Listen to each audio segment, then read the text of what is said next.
Subscribe to MDR. Like for more. After the success of Mehuna with Farah Khan, SRK struck gold again with the same director's second film Om Shanti Om, a film that also introduced Deepika Padukone to the world. If I were to say that Om Shanti Om is an obvious classic, I don't think you will be surprised. I mean, I made an analysis of why I find the film to be so nostalgic while analyzing the film at the same time. There's just too much goodness in that movie to not think that way of it. So what happened in their third outing together? Was the film a success? One could say it was a commercial success, but was it a success for you? For me? For itself? Let's find out in the popcorn analysis of Happy New Year.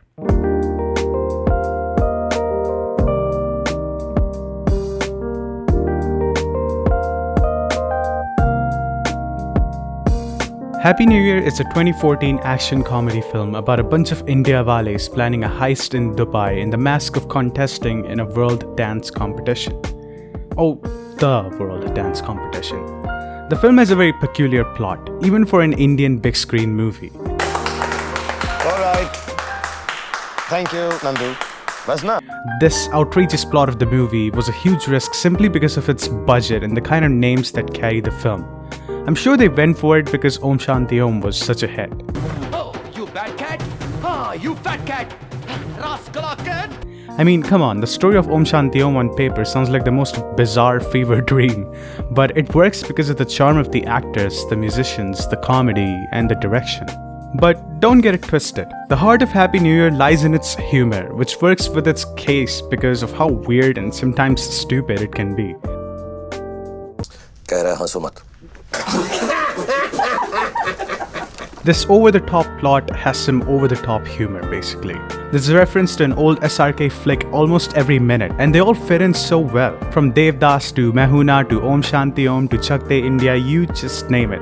It's in there. Well done, John. What is the Say it clearly. In spite of the references, the humor still works to some extent for those who do not recognize those particular references. And that's where the film really shines for me, making it a rewatchable summer action flick. Speaking of summer, what's up with the title Happy New Year? I know the movie forcefully commits to it, but if it's called Happy New Year, then why did they release it on 24 October? A movie that feels like a summer action flick releasing around Diwali time is called Happy New Year? Yello, this is MDR. Am I talking to the YRF offices? Gee, this is Amitabh Bachchan. Yes, you are talking to the YRF offices. Oh, Amitabh sir, since when did you start working in this? Since you wanted to query about my son's films, you dimwit. Alright, take care, see you soon. No, I'll see you in you the next come one. back, you come. In any case, Happy New Year is commendable in terms of humor, and for the action part of it,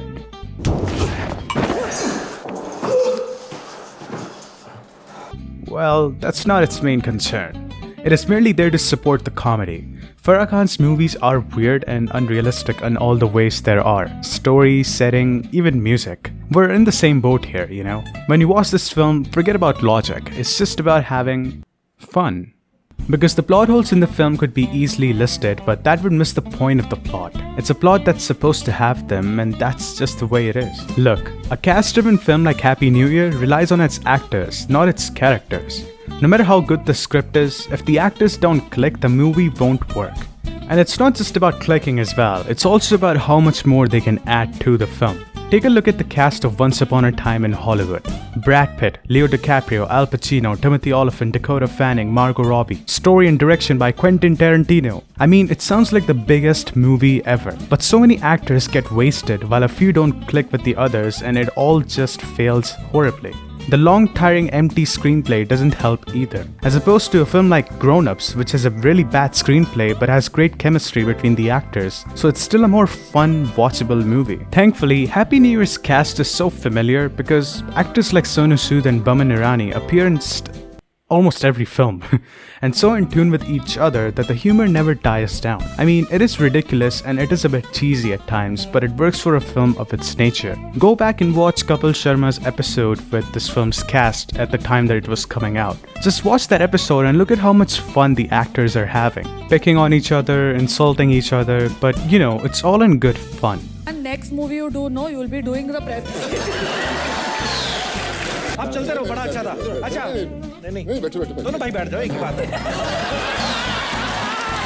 Nandu's comical mischief and the double role, which is really cocky, Charlie's drunk rants about Mohini, Jag's deaf love for his mother, pun intended, or Tammy's 30-second fits. There's a lot of recurring bits in the film and they're all very memorable. Vivaan Shah for me as well was a really good talent. I don't know what he's doing now, but I wish to see him on the big screen again. I remember when the film came out, I went and watched it first day, first show.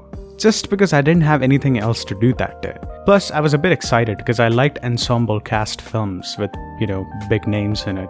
But at the time I didn't realize that it's such a formulaic film. It exactly knows its audience and it caters to them very well. A lot of films that SRK does are kind of like that, but some of them fail while others hit the nail. And this one definitely does. And this awareness is what encourages other people who wouldn't necessarily watch this film to just simply give it a shot anyway, to add to that audience. Some folks might be disappointed because Happy New Year almost lives up to its hype, but it's not better than Om Shanti Om.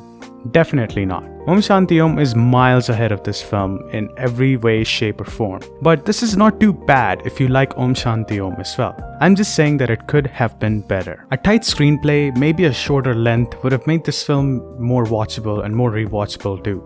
The music as well. The film, however, spends way too much time introducing its characters and not enough on developing them. By the end, you're just like, let's just get this over with because I already know the ending. And the one major flaw with this film as well is its villain. I mean, Jackie Shroff's character Charan Grover is only in the beginning minutes of the film, then in the middle for once, and then straight up at the end. I mean, you gotta give your villain more screen time than a cameo by two celebrities. And Vishal Dadlani would have been better off working on the average soundtrack for the movie instead of doing a cameo, I'm sorry. That soundtrack just doesn't work for me. Except for Manwa Lage, what a masterpiece. I do like their cameo, don't get me wrong, but it's just... Forgive me Vishal, I'll kiss your forehead. And come on Farah Khan, why do you always have to screw up the third act? Just why?